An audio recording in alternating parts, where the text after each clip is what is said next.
Magnitudes as well as direction, ठीक है। इसको हम लोग क्या बोलते हैं, वेक्टर्स क्वांटिटी, ठीक है। जैसे एग्जांपल में लिख लो आप फोर्स, ठीक है। फोर्स भी क्या है, वेक्टर है। अब बोलते हैं ना कि 10 न्यूटन फोर्स लग रहा है, ईस्ट में लगा, नॉर्थ में लगा, या 30 डिग्री हॉरिजेंटल, 40 डिग्री हॉरिजेंटल, तो क्या है, सब हम लोग डायरेक्शन बताते हैं। फोर्स, ठीक है, मोमेंटम, डिस्प्लेसमेंट,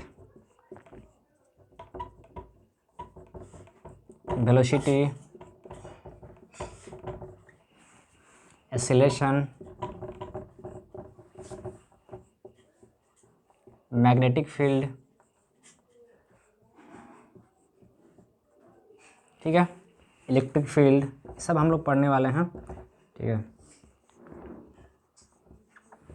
ठीक है, ये सब क्या है, सब के सब हैं वेक्टर क्वांटिटी। वेक्टर क्वांटिटी का मतलब इस सब के पास क्या होगा, डायरेक्शन भी होगा और मैग्नीट्यूड्स भी होगा, तो इसको हम लोग बोलते हैं वेक्टर क्वांटिटी। जैसे एग्जांपल में डायरेक्शन मैग्नीट्यूड्स का मतलब क्या हुआ, जैसे यहाँ पे लिख दे, a force of 10 newton is applied at 40 degree with 40 degree horizontal, ठीक है, विथ 40 डिग्री हॉरिजेंटल, ठीक है।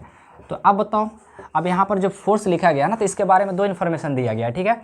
एक 10 न्यूटन एक वैल्यू दिया है, तो इसका बोलेंगे मैग्नीट्यूड्स, और 40 डिग्री हॉरिजेंटल, कितना एंगल पर लग रहा है, 40 डिग्री हॉरिजेंटल, मतलब एक फोर्स है जो हॉरिजेंटल से कितना एंगल बनाया है, 40 डिग्री पर लगा है, और इसका मैग्नीट्यूड्स कितना है, 10 न्यूटन। तो इसके पास क्या है, देखो फोर्स के पास डायरेक्शन भी है, मैग्नीट्यूड भी है। डायरेक्शन का मतलब ये बता रहा है कि हॉरिजेंटल से 40 डिग्री पे लग रहा है, ठीक है। तो इस प्रकार के जितनी भी क्वांटिटीज है उस सब के सब क्या होता है, वेक्टर क्वांटिटी है, क्योंकि इसके बारे में हम लोग मैग्नीट्यूड्स एंड डायरेक्शन दोनों के बारे में स्टडी करते हैं, ठीक है। समझ पाए बात, अच्छा, ये तो हो गया, इसको मिटा देते हैं। जैसे यहाँ पर लिख दिया जाए कार इज, देखो यहाँ पर कार, ठीक है, car is moving in the east with what, with 40 metre per second, ठीक है। तो देखो यहाँ पर एक चीज़ मेंशन है कि कार मूव कर रहा है ईस्ट में, तो ईस्ट हो गया डायरेक्शन, और 40 मीटर पर सेकेंड वेलोसिटी दिया हुआ है, तो वेलोसिटी यहाँ पर लिखा जाएगा 10 मीटर पर सेकेंड, ठीक है, 10 मीटर पर सेकेंड। और वेलोसिटी के ऊपर जो एरो चढ़ाया गया है यही बता रहा है कि क्या इसका डायरेक्शन, इस वेलोसिटी के पास क्या है, डायरेक्शन है, और इसका डायरेक्शन क्या है, ईस्ट में है। तो इस प्रकार के जितने भी क्वांटिटीज है सब के सब क्या है, दो चीज़ें लेती है, एक मैग्नीट्यूड्स होती हैं और एक क्या डायरेक्शंस होती है। तो इस प्रकार के क्वांटिटीज़ को हम लोग बोलते हैं वेक्टर क्वांटिटी, ठीक है। और वेक्टर का बहुत इंपॉर्टेंट टॉपिक है, अगर आपको अच्छा से बोल दे बार बार कि फिजिक्स अगर ठीक करना है तो वेक्टर को ठीक करना पड़ेगा। हम लोग इसमें बहुत सारे लेक्चर्स को देखने वाले हैं, तो आप लोग देखते रहिएगा इसको, ठीक है। अब इसको देखते हैं कैसे वेक्टर को रिप्रेजेंट करेंगे, मिटाते हैं जरा।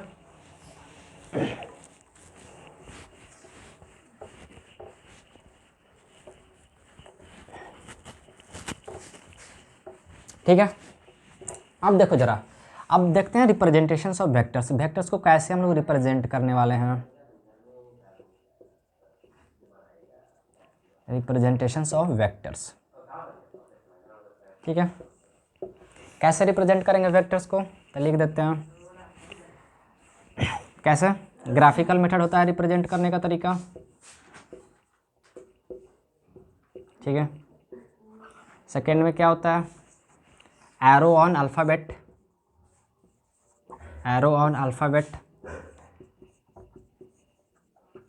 इस तरह से हम लोग क्या वेक्टर को रिप्रेजेंट करते हैं, ठीक है। तो ग्राफिकल एरो ऑन अल्फ़ाबेट का मतलब क्या, कोई अल्फ़ाबेट है, इस पर आप एरो डाल दो तो हो गया, वेक्टर को रिप्रेजेंट, जैसे बता रहे क्या कि वेक्टर क्वांटिटी है। जैसे एफ है, एफ का मतलब यहाँ पे एक एरो डाल दो तो एक वेक्टर क्वांटिटी है। तो इस तरह से भी हम लोग क्या करते हैं, वेक्टर को रिप्रेजेंट करते हैं। और एफ का मतलब हुआ मैग्नीट्यूड्स, ठीक है, इसका मतलब क्या हुआ, मैग्नीट्यूड्स। और इसका मतलब ये बता रहा है कि इस एफ से जो डायरेक्शन इससे एसोसिएटेड है, इसको क्या लिखेंगे, डायरेक्शन व्हाट, एसोसिएटेड। समझे कि नहीं समझे, तो यही होता है। इस तरह से ग्राफिकल मेथड का मतलब क्या होता है, जैसे लाइन सेगमेंट से, ठीक है, इसको मिटा दें, ठीक है। तो आपको कैसे हम लोग रिप्रेजेंट करते हैं, किसी भी अल्फ़ाबेट पे एरो डाल को भी रिप्रेजेंट करते हैं, ठीक है। किसी भी अल्फ़ाबेट पे क्या एरो डाल के रिप्रेजेंट करते हैं, और ग्राफिकल मेथड बता रहे हैं कैसे रिप्रेजेंट करते हैं, जैसे, ठीक है। तो इसको मिटा देते हैं जरा, ओके। अब देखो ग्राफिकल मेथड का मतलब क्या हुआ कि एक लाइन सेगमेंट से भी हम लोग वेक्टर को रिप्रेजेंट करते हैं। कैसे? लाइन सेगमेंट से रिप्रेजेंट करते हैं और इसको हम लोग बोलते हैं टेल। क्या बोलते हैं इसको? टेल। ठीक है, और इसको क्या बोलेंगे? हेड। ओके, इसको क्या बोलेंगे? हेड। तो टेल और हेड दोनों इस तरह से रिप्रेजेंट करते हैं और ये जो लेंथ इसका बताएगा, यह बताएगा कि वेक्टर का मैग्नीट्यूड्स बताएगा। ठीक है, तो हम लिख देते हैं कि द लेंथ ऑफ वेक्टर्स, पहले ऐसे लिख सकते हैं, vector can be represented by the line segments. ठीक है, vector can be represented by the what? By the line segment. What? Line segment and arrow on it. Arrow on it, उस पर क्या होता है? एक एरो होती है। ठीक है, उसको हम लोग हेड बोलते हैं। एक और चीज़ इसमें लिख लो, क्या होता है? The length of the line segment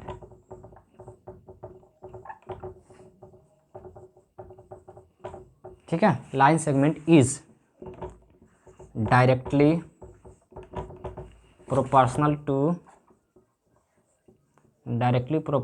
to its magnitudes. ठीक है, इसके मैग्नीट्यूड्स के डायरेक्टली प्रोपोर्शनल होता है, मतलब अगर जितना ज़्यादा लेंथ होगा उतना ही ज़्यादा उसका मैग्नीट्यूड ज़्यादा होगा। जैसे यहाँ पे लिखा जाए एक वेक्टर है, एक वेक्टर यहाँ पे इस तरह से, तो इसका लेंथ ज़्यादा है तो इसका मैग्नीट्यूड ज़्यादा होगा। मान लो वेक्टर ए है, मैग्नीट्यूड्स का मतलब वैल्यू इसका 10 है, और यहाँ पे वेक्टर बी है, तो सिंपल सी बात है 10 से ज़्यादा ही होगा, कितना? 20 हो सकता है।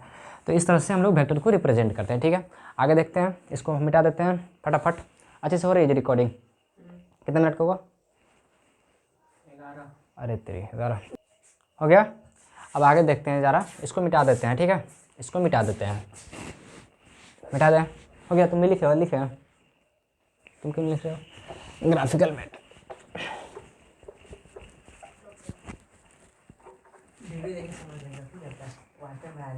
हाँ ठीक है, ठीक है। अब देखो क्लासिफिकेशंस ऑफ वेक्टर्स देखते हैं। क्लासिफिकेशंस ऑफ वेक्टर्स,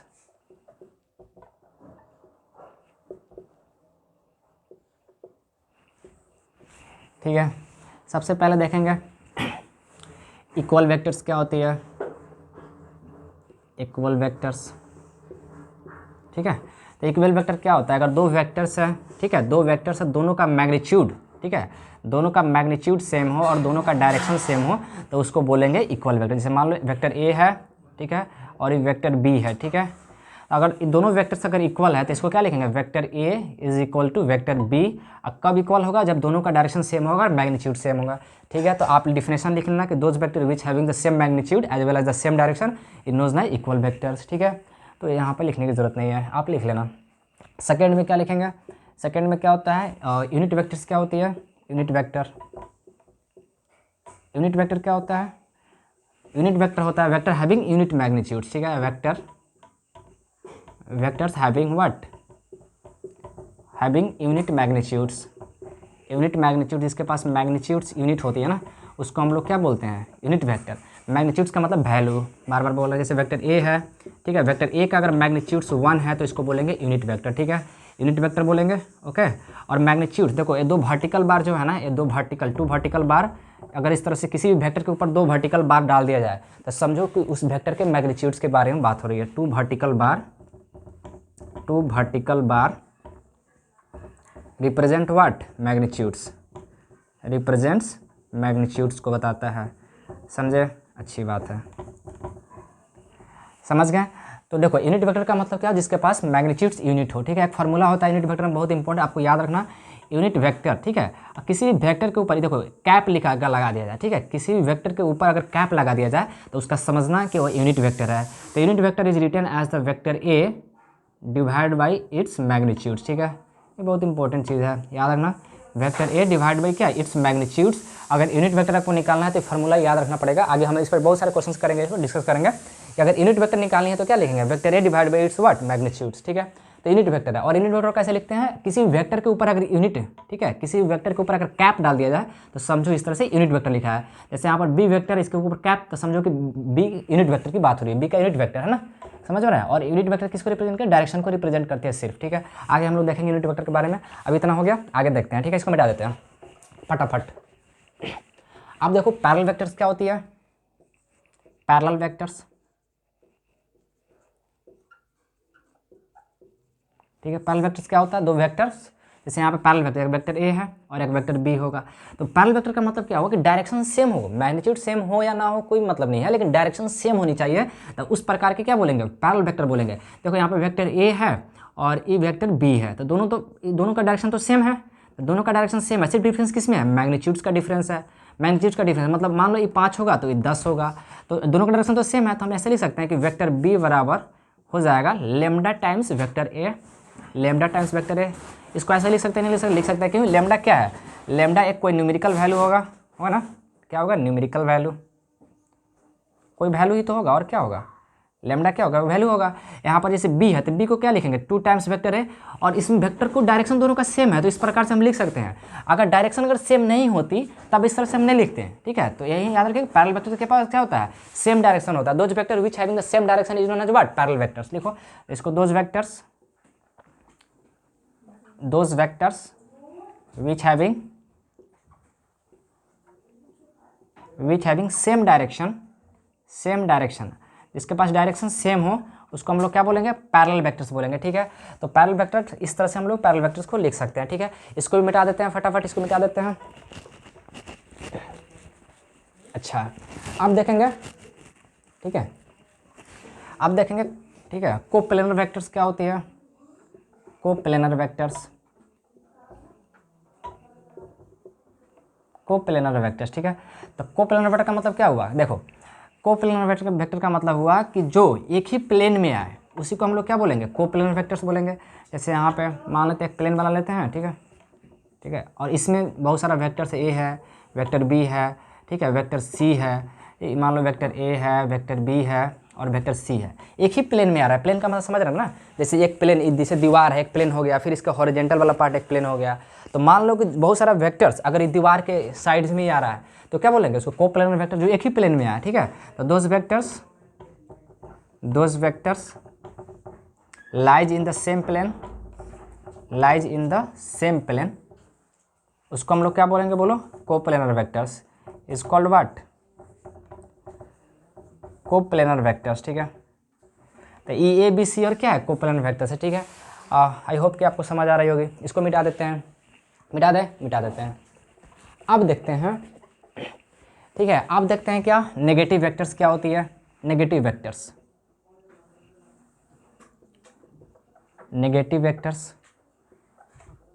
ठीक है। नेगेटिव वेक्टर्स क्या होती है? Those vectors which having same magnitudes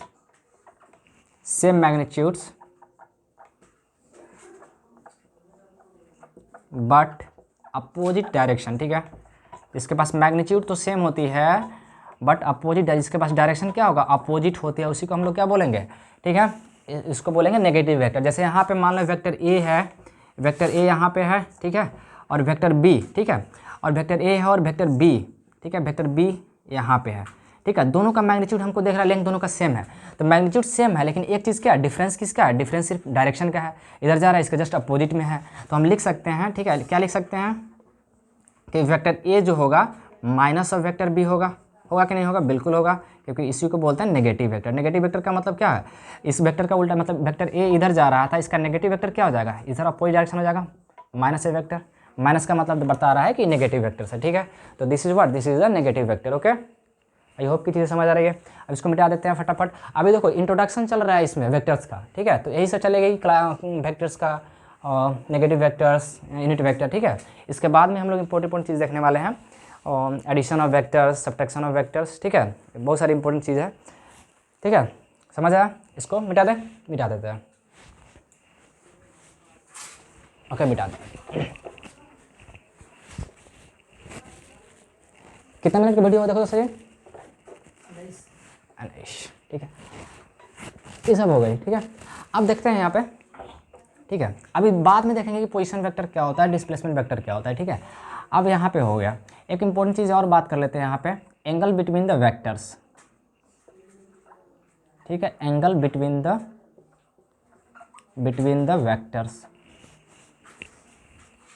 ठीक है। वेक्टर्स के बीच का जो एंगल होता है कैसे निकालते हैं, ठीक है। बहुत इंपॉर्टेंट चीज़ है ये भी, आप याद रखो। अगर दो वेक्टर्स के बीच के एंगल की बात हो रही है तो या तो दोनों का हम हेड हेड देखेंगे, हेड हेड देखेंगे, या दोनों का क्या देखने वाले हैं हम लोग, टेल टेल, ठीक है, टेल टेल, ठीक है। टेल टेल का मतलब क्या हुआ कि अगर दो वेक्टर्स है, जैसे मान लेते हैं यहाँ पे एक वेक्टर्स यहाँ पे ही है और वेक्टर्स, ठीक है, और एक वेक्टर से यहाँ पे इस तरह से है, दोनों का हेड आपस में जुटा हुआ है। देखो दोनों का हेड यहाँ पे है, तो दोनों का बीच का जो एंगल होगा इसी को बोलेंगे ये वेक्टर ए है और ये वेक्टर क्या है, ये वेक्टर बी है, ठीक है। वेक्टर ए है और वेक्टर बी है, तो थीटा क्या हो जाएगी, थीटा जो होगा angle between vector A and B, ठीक है। Angle between vectors A and B, A and B के बीच का एंगल क्या होगा, थीटा होगा, क्योंकि दोनों यहाँ पर हेड हेड ज्वाइन है, तो इसको बोलेंगे एंगल बिटवीन द वेक्टर्स, ठीक है। अगर इस तरह से रहता, जैसे यहाँ पे रहता, ठीक है, वेक्टर ए है और वेक्टर ए है, तो ये दोनों वेक्टर का क्या टेल टेल ज्वाइन है, तो ये दोनों के बीच का एंगल को ये बोलेंगे क्या, थीटा मान लें एंगल है, तो इसको बोलेंगे एंगल बिटवीन वेक्टर, जैसे वेक्टर ए है ये वेक्टर बी है, तो थीटा क्या होगा, यहाँ पर भी होगा एंगल होगा बिटवीन ए एंड बी, ठीक है। ए एंड बी के बीच का एंगल क्या हो जाएगा बताओ, थीटा हो जाएगा। समझे कि नहीं समझे आगे। तो यही होता है टेल टेल के बीच में या हेड हेड के। जब भी आपको दो एंगल वेक्टर के बीच में लेना है तो आपको देखना है कि दोनों हेड हेड के बीच का लो या टेल टेल के बीच लो, ठीक है। अच्छा, अगर मान लें ऐसे देते हैं, इसको मिटा देते हैं। अगर ऐसे रहता, ठीक है, अगर ऐसे रहता, ठीक है, इस तरह से वेक्टर है और एक वेक्टर ऐसे रहता, ठीक है। अब बताओ, ठीक है, एक वेक्टर है इस तरह से, एक वेक्टर है, ठीक है, और यहाँ पर दे दिया है थीटा। अब देखो आप, ये वेक्टर मान लेते हैं, ये वेक्टर से ए है और ये वेक्टर बी है, तो अब दोनों का बीच का एक तो हेड है यहाँ पर और टेल है, और हेड और टेल के बीच का एंगल आ गया, तो हम नहीं ले सकते। हम क्या बोले कि अगर आपको वेक्टर्स को निकालना है, एंगल निकालना है, तो आपको हेड हेड के बीच में लेना होगा या टेल टेल के बीच में लेना होगा। सिंपल सी बात है, इस वेक्टर को हम क्या कर सकते हैं, इसे पैरेलली शिफ्ट कर सकते हैं, ठीक है। वेक्टर को पैरेलल शिफ्ट करने पर कोई चेंज नहीं आता है। इस वेक्टर ए को हम पैरेलल शिफ्ट कर दिए तो इसका हेड यहाँ पे उठ के आ गया और टेल यहाँ पे आ गया, तो इन दोनों के बीच का जो एंगल होगा वही angle between vector A and B होगा। तो ये थीटा है, तो सिंपल सी बात हो जाएगी, क्या होगा, पाई माइनस थीटा। पाई का मतलब क्या होता है, 180, क्योंकि पता ना कि यहाँ पर एक लाइन है, तो ये दोनों एंगल का सम कितना होता है, 180, तो ये थीटा होगा तो कितना होगा, 180 माइनस थीटा। हमको पता है, आपको आता होगा, ठीक है। इसको मिटा देते हैं, ठीक है। तो सिंपल सी बात है, यही है, अगर ये थीटा है तो ये क्या हो जाएगा, पाई माइनस थीटा होगा, तो यही एंगल होगा। तो अब कोई लड़का अगर लिख देगा कि theta is the angle between vector A and B, ऐसा नहीं होगा, क्या होगा, pi minus theta is the angle between vector A and vector B, ठीक है। ए और बी के बीच में कितना था, पाई माइनस थीटा था। समझ पा रहे हो आप, यही होता है एंगल बिटवीन टू वेक्टर्स, ठीक है। जैसे यहाँ पे, ठीक है, जैसे यहाँ पे था, इस तरह से दे दिया है और इस तरह से दे दिया है, ठीक है। तो वेक्टर ए है और ये वेक्टर बी है और ई एंगल दे दिया है 120 डिग्री, क्या दिया 120 डिग्री। तो आप बोलेगा कि find the angle between vector A and B, क्या निकालना है आपको, ए और बी का बीच का एंगल निकालना है। तो कैसे निकालोगे, आपको पता है कि यहाँ पर इस जंक्शन पे क्या है, यहाँ पर हेड है, एक का टेल है। हमको पता है कि जब भी एंगल बिटवीन दो वेक्टर्स निकालते हैं तो या तो हेड हेड के बीच में लेंगे या टेल टेल के बीच में लेंगे। तो यहाँ पर तो हेड टेल आ गया, तो फिर कैसे होगा, इस क्या करेंगे, इस वेक्टर को पैरेलली शिफ्ट करेंगे। हम बताएं पैरेलली शिफ्ट करने पर वेक्टर में कोई चेंज नहीं आता, ठीक है। इस वेक्टर को पैरेलली आप शिफ्ट कर दो उठा के, ठीक है, पैरेलल शिफ्ट कर दो, तो वेक्टर बी यहाँ पर शिफ्ट हो गया, वेक्टर ए आ गया, इसका हेड यहाँ पे आ गया और टेल यहाँ पे आ गया। तो ये आप दोनों के ई वाला एंगल दोनों के बीच का होगा, ई वाला नहीं। तो ये बताओ 120 था, तो ये कितना हो जाएगा, 60 डिग्री होगा कि नहीं होगा। तो अगर ए और बी का बीच का एंगल बोले तो कोई लिखेगा 120, तो गलत हो जाएगा। एंगल क्या होगा, क्या होगा, 60 डिग्री, ठीक है। तो एंगल, ठीक है, angle between A and B is what, 60 degree, ठीक है। तो ए और बी के बीच का एंगल कितना होगा, 60 डिग्री होगा। आई होप कि आपको चीज़ें समझ आ रही हैं, ठीक है। उसके बाद में हम लोग बहुत सारा अगले वीडियो में बात करने वाले हैं, ठीक है, और एडिशन ऑफ वेक्टर्स के बारे में, और उसके बाद में polygon of vector addition, subtraction of vector, सारी चीज़ें हम लोग बात करेंगे, एक एक टॉपिक के बारे में बात करेंगे। आप लोग वीडियो को देखते रहिए, सब्सक्राइब करिए। Okay, good night, goodbye, ठीक है, बंद कर दो।